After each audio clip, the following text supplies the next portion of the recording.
बच्चों, आज हम कंप्यूटर की बेसिक जानकारी के बारे में पढ़ने जा रहे हैं। तो बोर्ड पे कुछ क्वेश्चन दिए गए हैं जिनको करने में आप लोगों को बहुत ज़्यादा टाइम लगेगा।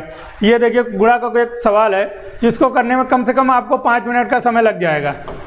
बहुत सारे बच्चे शायद इसको कर भी ना पाएँ, तो इसको करने में बहुत सारे ये क्वेश्चंस हैं जिनको करने में बहुत टाइम लग जाएगा।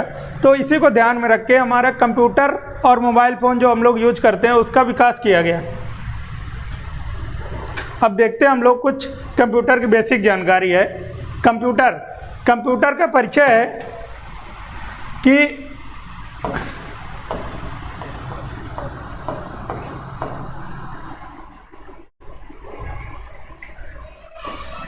सर्वप्रथम गणना के लिए एक डिवाइस जो आविष्कार हुआ जिसे अबेकस के नाम से जानते हैं, ये हम लोग परिचित हैं। कक्षा 1 और 2 में हम लोग बहुत सारे इसके यूज कर चुके हैं, जो हमें कैलकुलेशन के लिए यूज करते हैं, जोड़ घटाना गुणा के भाग के लिए ये हम लोग यूज करते हैं अबेकस, जो जनरल सभी बच्चे जानते हैं और यूज करते रहते हैं, घर पे भी स्कूल में भी ये हमारे है। ठीक है, तो इसको देखा गया कि ये देखिए कुछ गोलियां बनी गई है जिनको ऊपर नीचे करके हम लोग इसमें जोड़ घटाना गुणा भाग का करते हैं।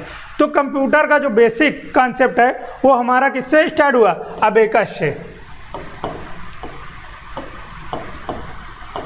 अबेकस से हुआ। और ये देखिए इधर एक फोटो दी गई है जो है चार्ल्स बेबेज की, जिन्हें कंप्यूटर का जनक भी बोला जाता है। कंप्यूटर का जनक बोला जाता है।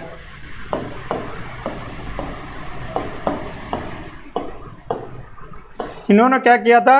1833 ईस्वी में कंप्यूटर की परिकल्पना दी थी अबेकस को ध्यान में रख के कि एक ऐसी मशीन बनाई जा सकती है जिससे हम लोग सारे गणना किए जा सकते हैं। जैसे कंप्यूटर का मतलब ये होता है कि कोई चीज़ कंप्यूट करना मतलब गणना करना। कंप्यूट मतलब गणना करना है। इसी से इन्होंने कंप्यूटर शब्द का आविष्कार किया या कंप्यूटर लिया।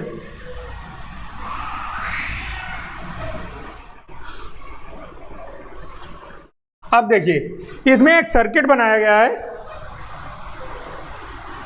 जिसमें क्या लिखा गया है? Input process output. क्या होता है? जैसे हमने एक सवाल दिया था अभी आपको, हमने दिया एक 2 + 3 = 5। इसमें क्या होता है? 2 और 3 क्या करेंगे हम लोग? ये 2 और 3 जो है ये इनपुट का काम करेंगे। हमने कंप्यूटर का इनपुट दिया 2 और 3। इसके बाद क्या हुआ? कंप्यूटर ने हमें रिजल्ट दे दिया 5। ये 5 हमें आउटपुट मिल गया। लेकिन इसके बीच में एक प्रोसेस हुआ है जो जोड़ का है। जोड़ का एक प्रोसेस हुआ है, इसके बाद हमें रिजल्ट मिला। तो ये एक सर्किल डायग्राम दिखाया गया है जिसमें हमने इनपुट दिया, ये 2 + 3 को इनपुट दिया। इसके बाद ये जो प्रोसेस हुआ है, प्रोसेस में हमारा जोड़ हुआ और हमें आउटपुट में 5 मिल गया। तो ये जैसे ये आंकड़े थे हमने दिया था, सीधा हम लोग कंप्यूटर का देंगे।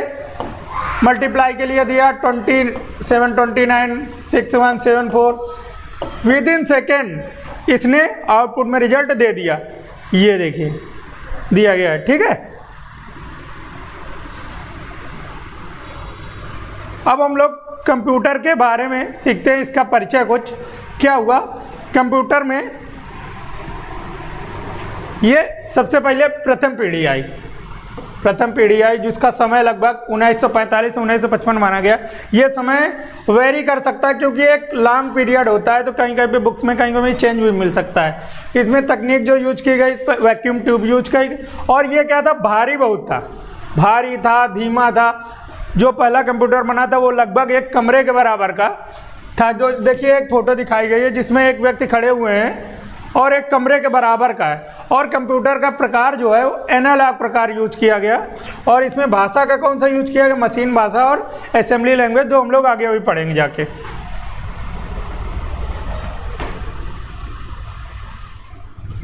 ये देखिए ये कंप्यूटर की फोटो दी गई है जो एक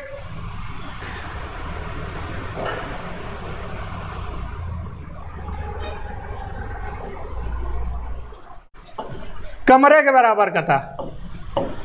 ठीक है, ये दिया गया है। अब इसमें आते हैं, देखिए अब पहला कंप्यूटर हो गया हमारा प्रथम पीढ़ी का कंप्यूटर, दूसरा है द्वितीय पीढ़ी का कंप्यूटर। द्वितीय पीढ़ी का कंप्यूटर में क्या हुआ, एक टाइम पीरियड दिया गया है 1955 से 1964, ये भी एक लॉन्ग टर्म। और लेकिन इसमें देखिए तकनीकी वैक्यूम ट्यूब की जगह यहाँ पर ट्रांजिस्टर यूज किया गया। ये क्या हुआ, हमारे जो भी एक्सपेरिमेंट होते हैं वो केवल दो चीज़ कम करते हैं, या तो टाइम समय या तो स्पेस स्थान। जो भी तकनीकी बढ़ रही है समय के साथ साथ वो दो ही चीज़ों पे काम कर रही है, या तो हमारा समय कम करेगी या तो हमारे स्थान कम करेगी। तो जो ट्रांजिस्टर आया उसमें क्या हुआ, बिजली का कम उपयोग होने लगा, आकार में छोटे हुए, स्पेस हो गया, और इसमें लैंग्वेज चेंज हो गई। जो हमारे कोर्स में पास्कल लैंग्वेज है, फोर्टान है, इन पे हम लोग काम करेंगे अभी। और लेकिन कंप्यूटर का प्रकार अभी भी देखिए एनालॉग चल रहा है। एनालॉग जैसे क्या होता है आप लोगों को मालूम होगा, जो घड़ी होती है हमारी, एक घड़ी होती है जिसमें सुइयाँ इस प्रकार बनी रहती हैं कि 12, 3, 6, 9, ये जो टाइम देती है इसको हम लोग एनालॉग वॉच बोलते हैं। और लेकिन जो समय हम लोग डिजिटल वॉच यूज करते हैं, जैसे आया 9, तो ये एक डिजिटल वॉच है जो हम लोग अभी आगे डिटेल में पढ़ेंगे। इसके बाद क्या हुआ, अब देखिए ये द्वितीय पीढ़ी का कंप्यूटर हुआ। ये क्या हुआ, उससे शेप में थोड़ा सा छोटा हुआ और स्पीड थोड़ी सी बढ़ी, और इसमें बिजली का उससे ज़्यादा नहीं, उससे कम उपयोग हुआ।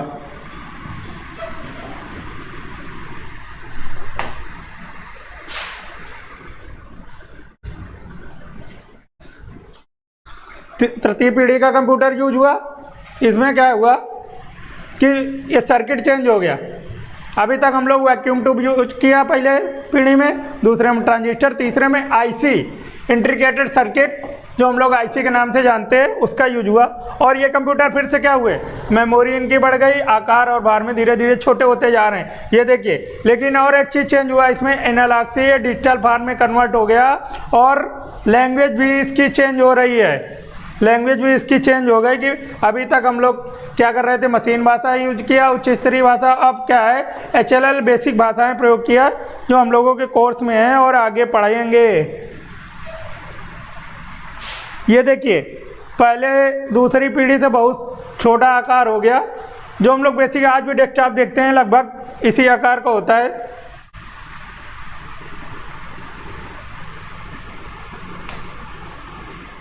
अब इसमें चतुर्थ पीढ़ी आई जो 1975 से 1989 तक जिसका यूज हुआ।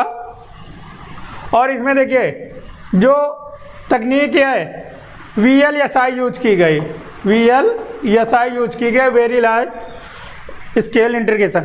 अब देखिए यहाँ से हमें माइक्रो प्रोसेसर का विकास चालू हो गया जो आज भी हमारे सिस्टम पे वर्क कर रहे हैं, और इनकी स्पीड बहुत ज़्यादा हो गई और डिजिटल फॉर्म में, ये भी जो रिजल्ट देते थे वो डिजिटल फॉर्म में ही देते थे। ये देखिए इसका आकार फिर से पहले से थोड़ा सा छोटा हुआ। अब हम लोग आते हैं ये लास्ट पीढ़ी जो अभी भी हम लोगों के वर्किंग कंडीशन पे है, जो 1990 से लगभग अभी तक चली आ रही। इसमें ultra large scale integration use किया जा रहा है। इनकी स्पीड बहुत तेज़ और बहुत सशक्त है, और ये लैंग्वेज C++, जावा, और हम लोग पढ़ रहे हैं पाइथन जो हमारे कोर्स में अब आ चुकी है, इसका भी प्रयोग इसमें किया गया।